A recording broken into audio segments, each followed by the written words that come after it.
Okay, so first of all, we're going to talk about a few of the sort of games that have either just arrived or are coming, and we're going to start off with this announcement from Scott Games. They've announced and released Five Nights at Freddy's Help Wanted for the Switch. Now, this is the VR one, but it's a non-VR port.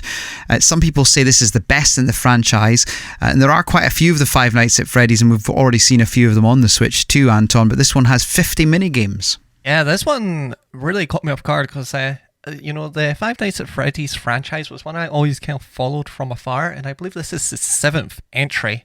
But those first 4 games came out in like a good year block, and that's when the franchise was at the kind of height of its importance. So this one, where it seems like they've spent a little bit more time on it, it borrows elements from the kind of first 4 entries, where it has some of the stuff where you're in the pizzeria, kind of fighting animatronics that come down hallways, turning off lights and trying to survive as long as possible, and then has some of the stuff where you're kind of a kid in a little wee room.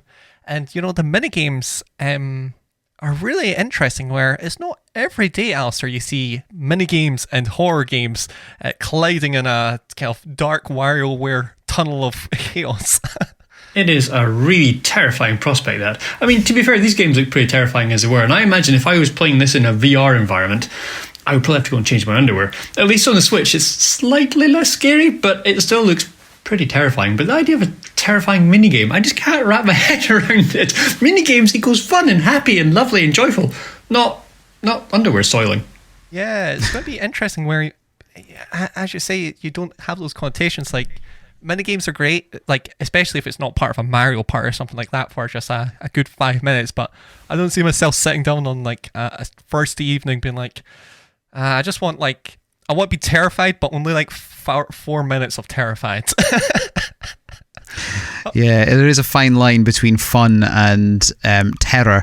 But I think the one thing about these games are that they're actually really good quality, and I think as games they're well worth investigating if you can play them in short bursts. I mean, as you know, I'm playing Deadly Premonition, which isn't scary for most of it, but there are scary, even in that there's scary moments, and when I'm playing it at night I'm like, oh, especially with the headphones on in the Switch. So I'm not sure how I would get on with this, but certainly not VR, put it that way. The VR thing, that would not be happening at all. Nope, I'd take a hard nope on that one.